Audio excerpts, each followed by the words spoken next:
Hello student, আজকে আমি তোমাদের একটি নতুন গল্প পড়াবো, দ্য রেবেল পোয়েট, যেটি তোমাদের পাঠ্যপুস্তকের লেসন 7-এ রয়েছে।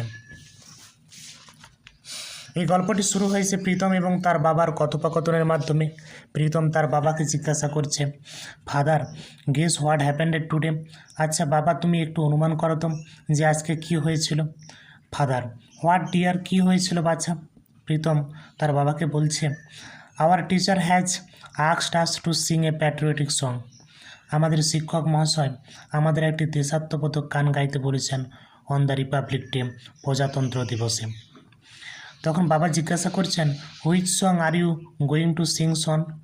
তাহলে বাচ্চা তুমি কোন গানটা গাইতে চলেছ? প্রীতম, ম্যাডাম সাজেস্টেড দ্যাট, আমাদের স্কুলের ম্যাডাম আমাদেরকে বলেছেন উই শুড সিং কারারই লৌহ কপাট, আমাদের কারারই লৌহ কপাট গানটি গাওয়া উচিত। Father, do you know who has written the song? Pritam, তুমি কি জানো ওই গানটি কে লিখেছিল? প্রীতম বলছে, নো ফাদার, না বাবা, আমি জানি না ওই গানটা কে লিখেছে। Father, he is our great poet Kazi Nazrul Islam. তিনি হলেন আমাদের বিখ্যাত কবি কাজী নজরুল ইসলাম, যিনি ওই গানটি লিখেছেন। The author of the famous poem Bidrohi, তিনি হলেন বিখ্যাত কবিতা বিদ্রোহী কবিতার কবি। Pritam, will you tell me more about him? আচ্ছা বাবা, তুমি কি আমাকে তার সম্পর্কে আরও অনেক কিছু বলতে পারবে?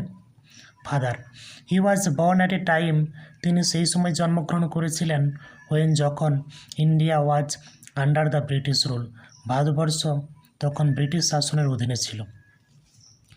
থ্রু হিজ রাইটিং, তার লেখালেখির মাধ্যমে, হি ইন্সপায়ার্ড, তিনি উদ্বুদ্ধ করেছিলেন the Indian youth to boldly fight for freedom, আমাদের দেশকে স্বাধীন করার জন্য যুব সম্প্রদায়কে তিনি দারুণভাবে উদ্বুদ্ধ করেছিলেন। Pritam, when was he born father?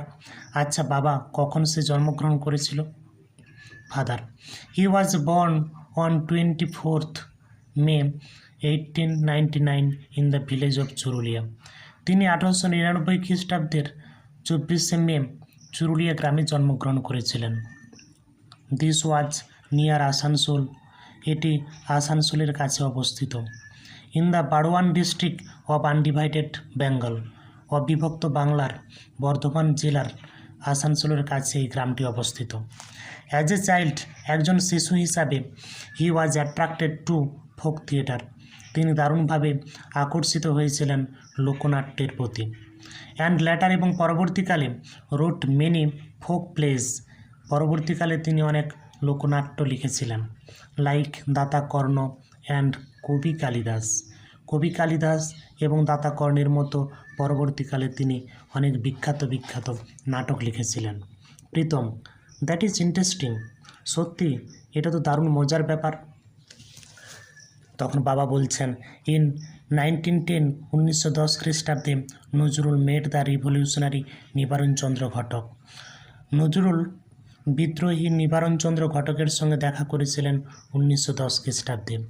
Who was his teacher, যিনি ছিলেন কাজী নজরুল ইসলামের শিক্ষক।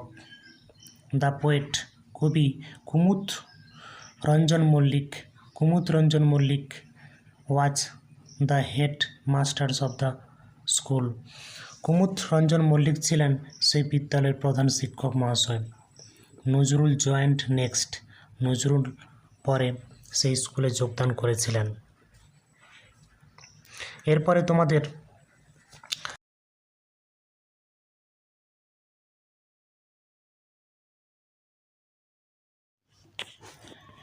এই অংশে আমরা তিনজনের কনভারসেশন পড়ব, প্রীতমের বাবা এবং আঙ্কেল রহিমের। প্রীতম তার বাবাকে জিজ্ঞাসা করল, did Kumudranjan inspire him to write poems? Kumudranjan কি কাজী নজরুল ইসলামকে কবিতা লিখতে প্রভাবিত করেছিলেন? ফাদার, বাবা বললেন, ইয়াস, হ্যাঁ, প্রভাবিত করেছিল।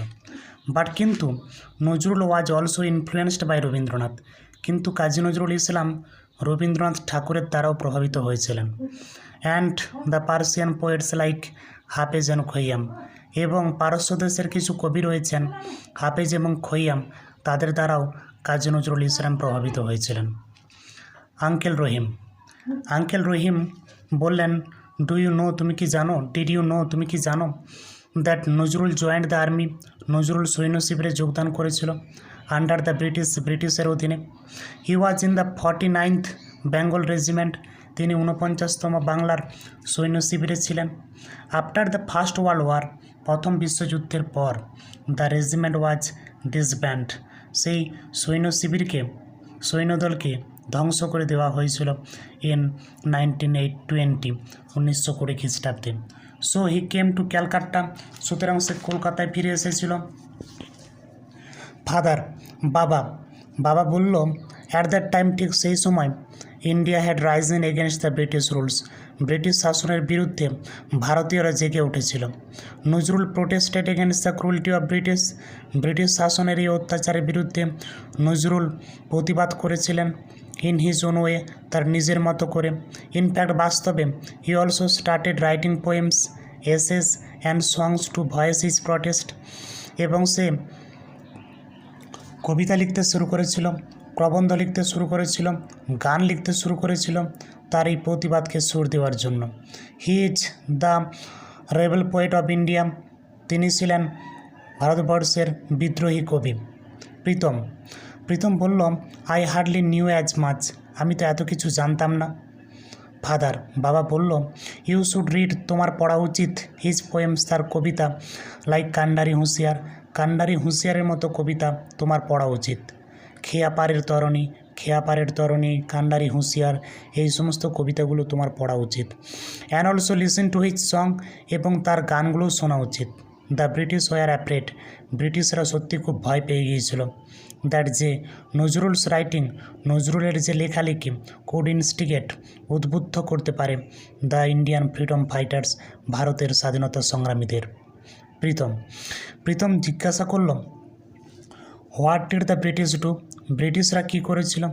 আঙ্কেল রহিম চাচা বলল, দ্য ব্রিটিশ গিভ পারচারভেট, ব্রিটিশরা খুব উদ্বিগ্ন হয়ে গিয়েছিল। ফাদার, বাবা বললেন, ইন 1922 খ্রিস্টাব্দে নজরুল স্টার্টেড এ ম্যাগাজিন ধূমকেতু, নজরুল একটি ধূমকেতু নামক ম্যাগাজিন শুরু করেছিলেন। ওয়ার, যেখানে হি পাবলিশড আনন্দময়ীর আগমনে এ পোয়েম, যেখানে তিনি আনন্দময়ীর আগমনে নামক একটি কবিতা প্রকাশ করেছিলেন। আঙ্কেল রহিম চাচা বললেন, the British raided the office of Dhumketu, ব্রিটিশরা ধূমকেতুর সেই অফিসকে হানা দিয়েছিল। The poet was arrested from Comilla, কবিকে কুমিল্লা থেকে আটক করা হয়েছিল। প্রীতম জিজ্ঞাসা করল তার বাবাকে, হোয়াট হ্যাপেন্ডেড দেন, তারপরে কি ঘটেছিল বাবা? ফাদার, বাবা বললেন, he was transferred to the Hooghly jail, তাকে হুগলি জেলে ট্রান্সফার করা হয়েছিল। And there he began fasting, এবং সেখানে সে অনশন করতে শুরু করেছিল। It was his way of protesting, এটা ছিল তার প্রতিবাদের একটি দিক, against the tortures of British অত্যাচারের বিরুদ্ধে। For how many days did he fast, তাহলে সে কতদিন অনশন করেছিল বাবা বললেন, he fasted for more than a month, তিনি প্রায় 1 মাসেরও বেশি অনশন করেছিলেন। তিনি অনশন করেছিলেন for more than a month, 1 মাসেরও বেশি। ইন ডিসেম্বর 1923, ডিসেম্বর মাসে 1923 খ্রিস্টাব্দে ডিসেম্বর মাসে, he was released from jail, তাকে জেল থেকে মুক্তি দেওয়া হয়েছিল। প্রীতম বলল, thank you so much father, অসংখ্য ধন্যবাদ বাবা তোমাকে। Now I will be able to sing কারারই লৌহ কপাট, আমি এখন কারারই লৌহ কপাট গানটা করতে সমর্থ হব উইথ জিল অ্যান্ড প্যাশন, আগ্রহের সহিত এবং আবেগের সহিত। আই অ্যাম সো প্রাউড, আমি সত্যি খুবই গর্বিত, দ্যাট যে the teacher has selected me for singing, শিক্ষক মহাশয় আমাকে এই গানটার জন্য বেছে নিয়েছেন। আঙ্কেল রহিম চাচা বললেন, then let's hear you sing, তাহলে কেমন তুমি গান গাও আমরা দেখি।